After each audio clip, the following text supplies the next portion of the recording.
শত কোটি মানুষের অপার স্বপ্ন একটি বিশ্ব করি না নিঃস্ব এই স্লোগানকে সামনে রেখে আজ পালিত হচ্ছে বিশ্ব পরিবেশ দিবস। আর বিশ্বকে বাঁচানোর সেই স্লোগান মনে করে আপনাদের সবাইকে জানাই পরিবেশ দিবসের শুভেচ্ছা। বিনোদন দুনিয়ার খবরগুলো নিয়ে প্রতিদিনকার মতো আজ আবারও আপনাদের সাথে আছি আমি সামিয়া মুন। জানাবো দেশ বিদেশের বিনোদন দুনিয়ার সব খবর। তার আগে জানিয়ে দেই, বাংলাদেশে এসেছেন ভারতের জনপ্রিয় সঙ্গীত শিল্পী শ্রেয়া ঘোষাল। বসুন্ধরা কনভেনশন সেন্টারে চলছে তার সঙ্গীত সন্ধ্যা। এ নিয়ে বিস্তারিত থাকছে আমাদের আগামীকালের লাক্স শোবিজ টুনাইটে। চলুন শুরু করি আজকের আয়োজন। আসছে ইফতেখার চৌধুরী পরিচালিত যৌথ প্রযোজনার সিনেমা অগ্নি 2। অপরদিকে নির্মিত হচ্ছে প্রেমের তাজমহল সিনেমার সিকুয়েল।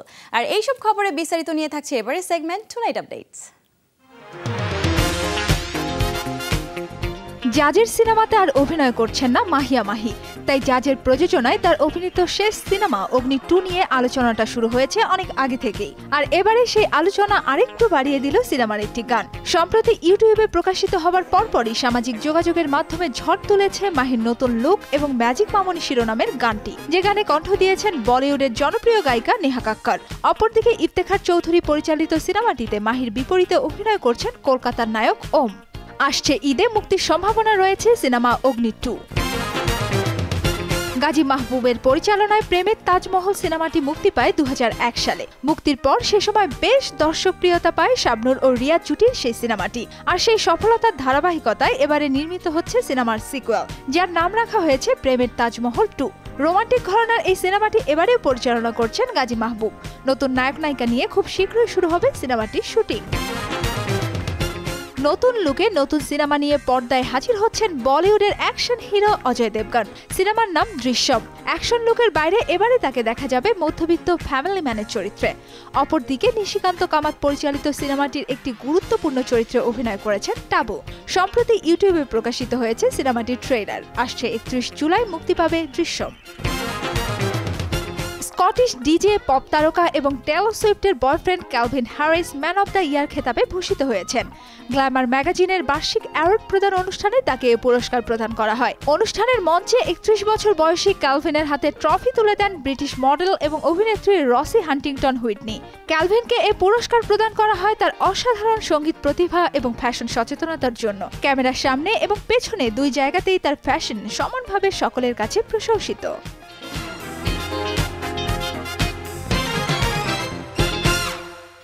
আজ 5 জুন বাংলাদেশের পপ ও ব্যান্ড সঙ্গীতের গুরু আজম খানের 4র্থ প্রয়াণ দিবস। 2011 সালের এই দিনে তিনি দুরারোগ্য ক্যান্সারে আক্রান্ত হয়ে অসংখ্য ভক্তদের কাঁদিয়ে চলে যান না ফেরার দেশে। তার স্মরণে থাকছে এবারের প্রতিবেদন।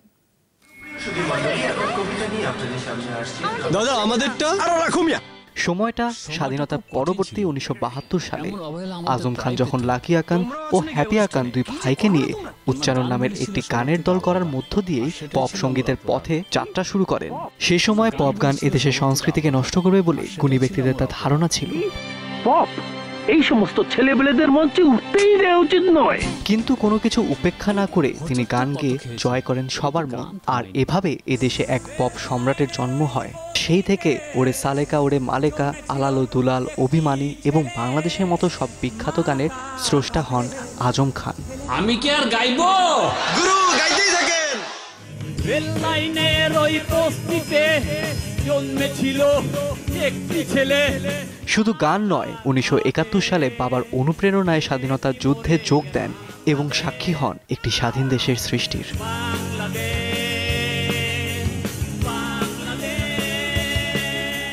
বিশ্বের বেশ কয়েকটি দেশে সঙ্গীত পরিবেশন করেন আজম খান। 17টিরও বেশ হিট গানের অ্যালবাম প্রকাশিত হয়েছিল তার। এছাড়াও গডফাদার নামের একটি সিনেমায় অভিনয় করেন। কিন্তু ক্যান্সারে আক্রান্ত হয়ে 2011 সালে 5 জুন সবাইকে ছেড়ে তিনি চলে যান না ফেরার দেশে।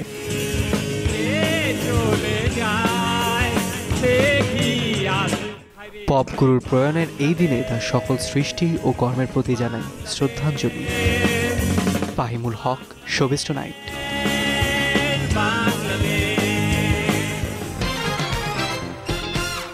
দর্শক, লাক্স শোবিজ টুনাইটে এখন নিয়ে নিচ্ছি ছোট্ট একটা বিরতি। বিরতির পর আমরা আবারও ফিরে আসছি, সাথে থাকুন।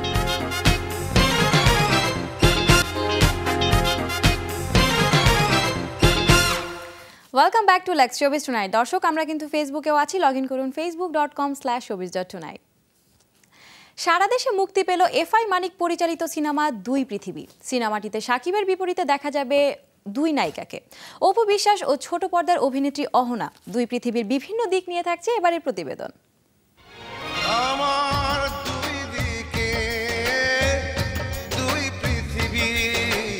অনেকদিন থেকে মুক্তির মুখ দেখছিল না শাকিব খানের নতুন কোনো সিনেমা। সবার আগ্রহ ছিল ঈদকে ঘিরে, কিন্তু সেই ছক ভেঙে মুক্তি পেল শাকিব খানের নতুন সিনেমা দুই পৃথিবী।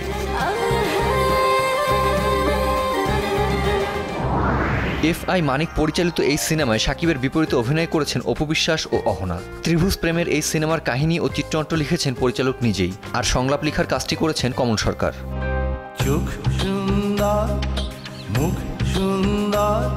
দুই পৃথিবী সিনেমার শুটিং শুরু হয়েছিল 5 বছর আগে। মাঝে নানা কারণে বন্ধ ছিল শুটিংয়ের কাজ। অবশেষে প্রেক্ষাগৃহে মুক্তি পেল সিনেমাটি।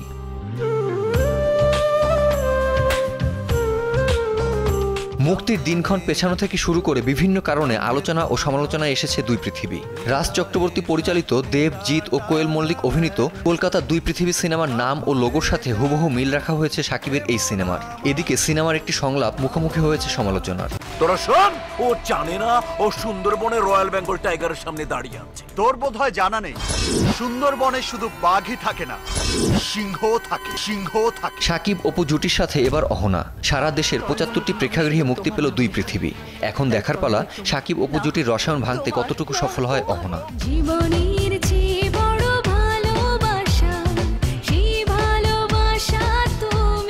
Kamrul Rifat, showbiz tonight.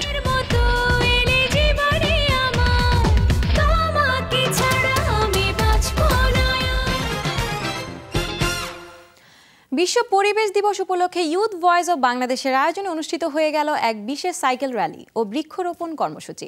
আয়োজনের উদ্বোধন করেন চলচ্চিত্র ব্যক্তিত্ব অনন্ত জলিল। গুলশান থেকে শুরু হওয়া সাইকেল র্যালি শেষ হয় রাজধানীর হাতির ঝিল এলাকায় গিয়ে। সকাল 11টায় বেলুন উড়িয়ে আয়োজনের উদ্বোধন করেন অনন্ত জলিল। এরপর অতিথির হাতে ক্রেস্ট তুলে দেন ইউথ ভয়েস অব বাংলাদেশের চেয়ারম্যান ব্যারিস্টার তারেক আকবর খন্দকার। উদ্বোধনী অনুষ্ঠান শেষে সংগঠনের সদস্যদের সাথে সৌজন্য সাক্ষাৎ করেন অনন্ত জলিল। এরপর সাইকেল র্যালির মধ্য দিয়ে শুরু হয় আয়োজন। মূলত তরুণ প্রজন্মকে পরিবেশ সম্পর্কে সচেতন করার লক্ষ্যে কাজ করে চলেছে ইউথ ভয়েস অব বাংলাদেশ।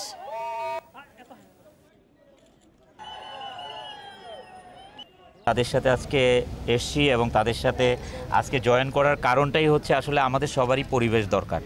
এই ঢাকা শহরে আমরা আছি, আমাদের যদি এই ইয়াংরা যদি এগিয়ে আসে যে পরিবেশকে ভারসাম্য রক্ষা করার জন্য, তাহলেই সম্ভব। পরিবেশ রক্ষাতে আমরা নিজেরা যে এই জায়গাটা পরিষ্কার করব, আমরা নিজেরা আন্দোলন করে যে রাস্তাঘাটে যে যেইখানে খুশি সিগারেট খেতে পারবে না, ভার্সিটির সামনে সিগারেট খেতে পারবে না, ইফটিসিং করতে পারবে না, এইটা কিন্তু ডে বাই ডে একদিনে হয়ে যাবে না, এটা ডে বাই ডে আসবে। আর এটা কিন্তু একমাত্র ইয়াং জেনারেশন দ্বারাই সম্ভব।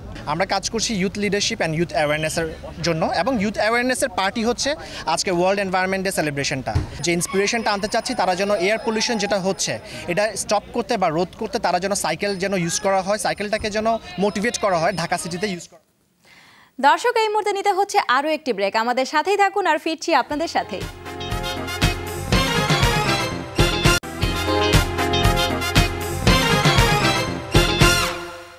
দর্শক, অনেক অনেক ধন্যবাদ আমাদের সাথে থাকার জন্য। লেক্স শোবিজ টুনাইটে আরও একবার ওয়েলকাম করছি আপনাদেরকে। এনরিক ইগলেসিয়াস গায়ক, অভিনেতা কিংবা গীতিকার হিসেবে সবার কাছেই পরিচিত। বিশ্বের বিভিন্ন দেশে 70টির মতো বিলবোর্ডে প্রথম স্থান অধিকার করা এই গায়ক সম্প্রতি এক কনসার্টে ঘটালেন মর্মান্তিক দুর্ঘটনা। বিস্তারিত দেখুন প্রতিবেদনে।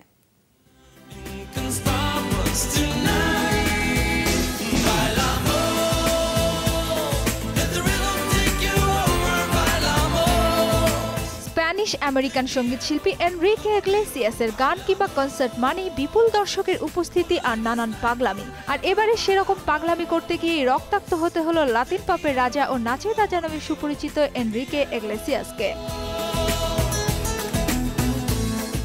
সম্প্রতি মেক্সিকোর তিজোয়ানায় একটি কনসার্টে অংশ নিয়েছিলেন বিশ্বের সর্বকালের সেরা বিক্রিত অ্যালবামের স্প্যানিশ এই শিল্পী। আর স্টেজে পারফর্ম করার মুহূর্তে একটি ড্রোন ক্যামেরাকে হঠাৎ ধরতে যান তিনি, কিন্তু ক্যামেরাটি হাত ফসকে গিয়ে আঙ্গুলে আঘাত হানে তার, ফলে দুটি আঙ্গুল কেটে যায় এই সঙ্গীত শিল্পীর।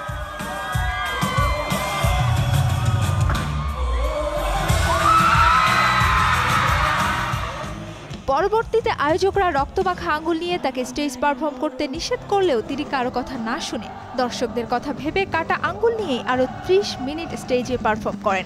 পরে অসুস্থ হওয়ায় কনসার্টটি শেষ করেন তিনি। তার এই কাণ্ডে সামাজিক যোগাযোগের মাধ্যমগুলোতে উঠেছে আলোচনার ঝড়। কষ্ট পেয়েছেন তার ভক্তরা।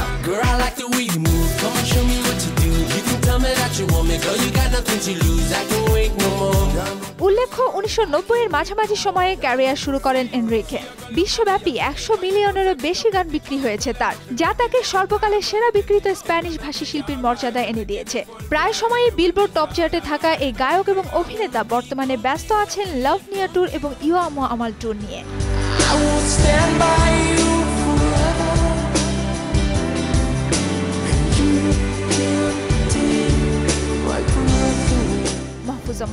Showbiz Tonight।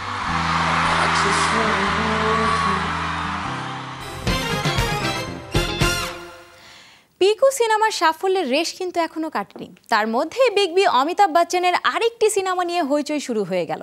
বিধু বিনোদ চোপড়ার প্রযোজনায় তৈরি ওয়াজির সিনেপ্রেমীদের মনে আলাদা করে জায়গা করে নেবে বলেই দাবি সিনেমার নির্মাতাদের। বিস্তারিত দেখুন প্রতিবেদনে।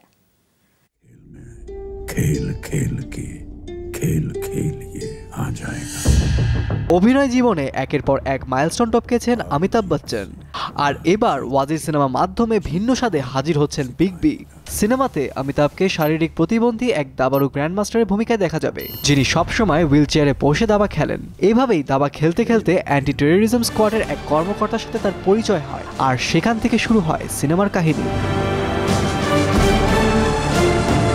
বিধু বিনোদ চোপড়ার প্রযোজনায় এই সিনেমাতে অমিতাভ বচ্চন ছাড়াও আরও অভিনয় করেছেন ফারহান আখতার, আদিতি রাও হায়দারি। কিন্তু এখানেই শেষ নয়, আরও রয়েছেন জন আব্রাহাম, নীল নিতিন মুকেশের মতো অভিনেতারা।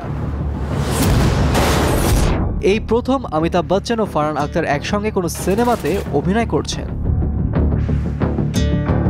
আর এটাই ফারহানের প্রথম অ্যাকশন সিনেমা। সুতরাং চমক বিশিষ্ট এই সিনেমাটি দর্শকরা কিভাবে গ্রহণ করবে তা এখন দেখার পালা।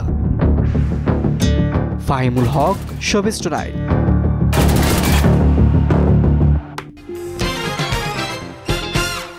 দর্শক, আজকের মতো এখানেই শেষ করছি লাইক শোবিজ টুনাইট। আগামীকাল আবারও ফিরবো শোবিজের নতুন নতুন সব খবর নিয়ে। সেই পর্যন্ত সবাই ভালো থাকুন, লাইক শোবিজ টুনাইটের সাথেই থাকুন। Good night.